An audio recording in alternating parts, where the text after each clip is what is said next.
Les villes françaises dites moyennes connaissent aujourd'hui un regain d'intérêt.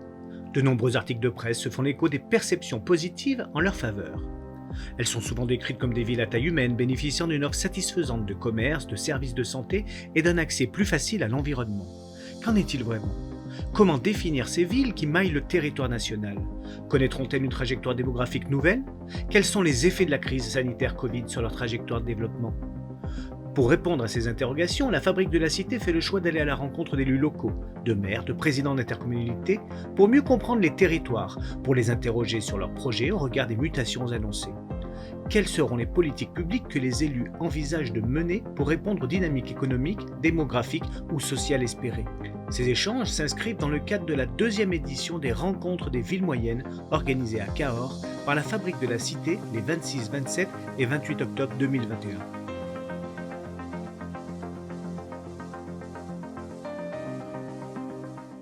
Monsieur le maire, merci de nous accueillir ici, en votre mairie. Nous allons parler de votre belle ville de Draguignan. Comment vous définissez la notion de ville moyenne ? Merci de m'accorder ce temps. Je suis très heureux de vous recevoir ici, d'abord. Une ville moyenne, c'est une ville à taille humaine. C'est une ville où on arrive régulièrement à croiser des gens que l'on connaît, avec qui on a passé du temps, qui nous ont vu grandir, parfois, et dont nous voyons, pour certains, les enfants grandir aussi, mais pas que, puisqu'il y a de nouveaux arrivants.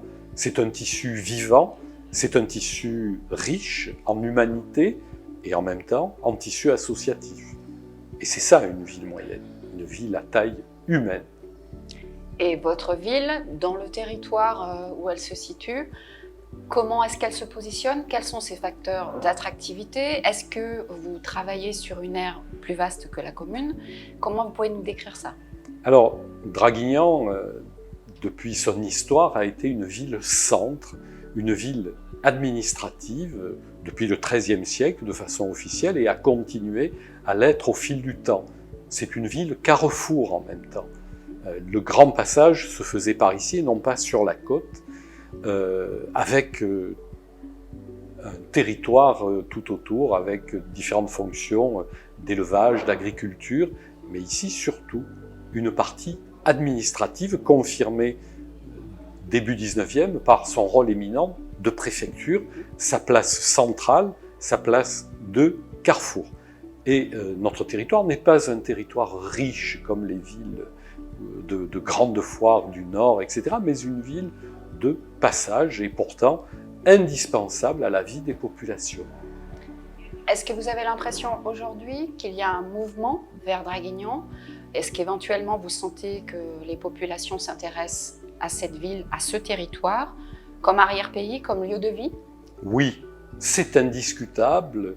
Nous avons une phase un petit peu compliquée de paupérisation, notamment du centre, depuis le transfert de la préfecture, avec la perte des élites administratives, et puis la grande mode de l'héliotropisme de la côte qui a attiré des populations avec des revenus, avec une activité touristique éminente, a laissé un centre et un cœur de ville un petit peu se dégrader au profit de personnes plus ou moins bien intentionnées quant à la location des appartements, ce qu'on appelle vulgairement les marchands de sommeil. Donc une paupérisation puisque nous avons 2 quartiers prioritaires de la ville.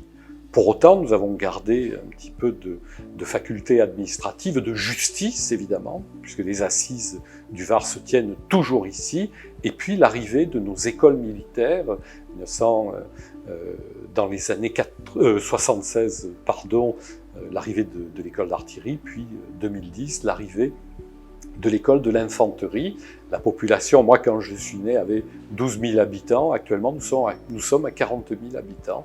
Et au centre de ce beau territoire un peu méconnu, un peu délaissé de l'Est-Var. Et dans le cœur de ville, donc je parle sous votre contrôle, vous êtes Action Cœur de Ville, c'est-à-dire que vous menez des opérations de rénovation, de restauration du cœur de ville. Quels sont les défis pour vous aujourd'hui à relever ? Les défis sont de 2 ordres. Combattre absolument, éradiquer les marchands de sommeil, qui sont encore là, et puis rénover, réembellir, parce que ces immeubles-là étaient des immeubles de qualité.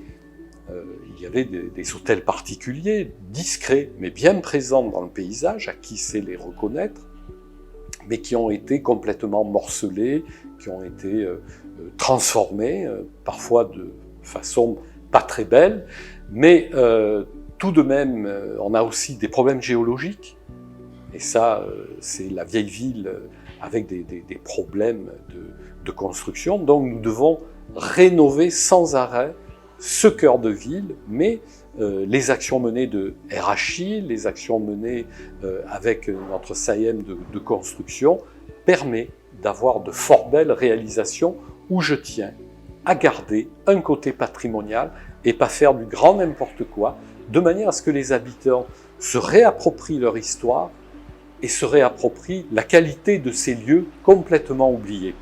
Draguignan est sur une trajectoire positive. Vous avez vraisemblablement une action particulière sur l'économie et le commerce. Est-ce que vous pourriez nous en dire plus? Alors l'économie et le commerce, on s'est rendu compte qu'il fallait remembrer les surfaces commerciales. Il y avait des habitudes de prise dans des surfaces absolument rikiki où les commerces ne peuvent pas se développer. C'est ce que nous avons entrepris en remembrant. En même temps, il y a une qualité de vie ici avec la tradition du marché, ce marché qui existe depuis la nuit des temps. Donc, on vient en centre-ville, en cœur de ville, pour faire ses achats, l'alimentaire, mais aussi tout ce qui a trait à la confection, aux librairies, il ne faut pas oublier, et en même temps une activité culturelle que nous développons grâce notamment au théâtre, au futur musée, puisqu'il est en voie de réfection, un musée particulièrement attractif, avec les saisies révolutionnaires, et puis l'hôtel du département, l'hôtel des arts, où il y a des expositions qui ont, la première a eu un succès extraordinaire. Donc vous voyez, nous jouons sur tous ces plans pour la qualité de vie.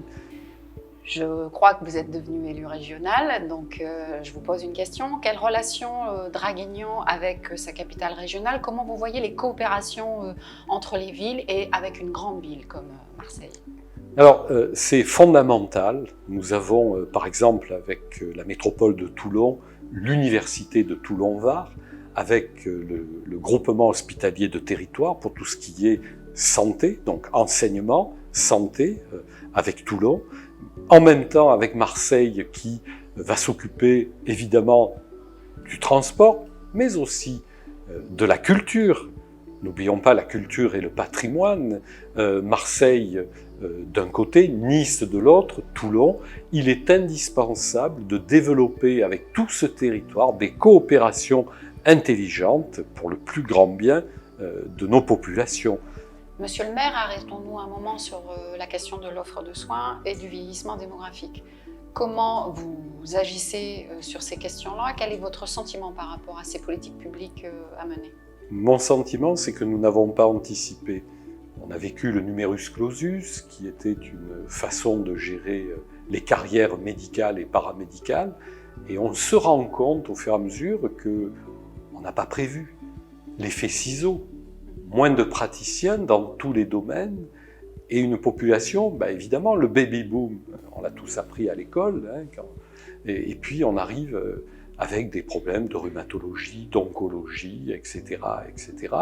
Et notre pays, peut-être même l'Europe, se trouve, mais notre pays particulièrement, et notre territoire, se retrouve en problématique de recrutement de praticiens auxquels s'ajoute un changement de mentalité. Actuellement, on a obligatoirement envie de vivre normalement lorsqu'on est praticien. Vous savez, l'image et le cliché du médecin de famille qui se déplace 7 jours sur 7 et 24 heures sur 24 est révolu. Nous sommes en 2021 et nous avons tous besoin de temps de vacances, de souffler, d'avoir du week-end, de s'occuper de nos enfants. C'est bien la moindre des choses. En même temps, le problème hospitalier, le problème de l'attractivité, et là, c'est un problème qu'il faut prendre à bas le corps. Moi, je n'ai pas de solution comme ça, mais ça doit être une réflexion. Voilà pourquoi nous devons réfléchir, et c'est déjà le cas, au niveau territorial. Et donc, c'est vrai, vous n'avez pas les moyens d'agir sur la totalité des segments de ces problèmes. En revanche, dans la ville, sur la question de la piétonisation, des mobilités? Comment est-ce que vous concevez les choses? La mobilité est devenue le centre de nos préoccupations en matière d'écologie, mais de déplacement doux. On est passé du tout automobile et maintenant on se rend compte que, mon Dieu, on est bien sur des places du marché qui sont piétonnes, des rues piétonnes, mais en même temps, il faut venir de la grande périphérie. Alors je le dis avec un petit sourire parce que dans les métropoles, on met beaucoup plus de temps pour se déplacer. Ici, on a des habitudes.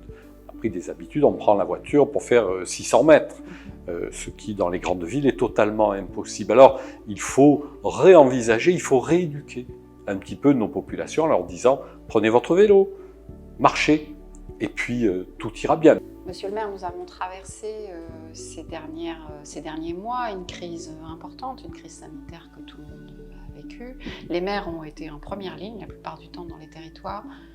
Comment l'avez-vous vécu? Comment Draguignan l'a vécu? Est-ce qu'il y a des initiatives particulières qui vous ont marqué? Est-ce que vous souhaitez pérenniser un certain nombre de ces initiatives? Oui, cette crise sans précédent, j'ai souhaité réunir tous les grands acteurs locaux. Nous nous sommes réunis en situation de crise pour savoir, pour comprendre ce que nous pourrions faire. Parce qu'il n'est pas question de travailler individuellement dans ces moments-là, mais que les gens se parlent. L'hôpital public avec le privé, avec la médecine de ville. Comment organiser les choses de la façon la plus cohérente pour nos concitoyens. Et là, nous avons mis en place une véritable cellule de crise que nous avons réunie tous les jours en restant en relation avec tous ces intervenants. Donc il y a eu ce mouvement solidaire de tous les acteurs officiels, mais aussi de simples bénévoles. Il a fallu distribuer les masques au moment donné, que nous avions fait fabriquer. Donc tout ça est une expérience que nous retenons. Il me reste à vous remercier, monsieur le maire. Je vous dis à très bientôt et merci encore. Merci à vous et avec plaisir.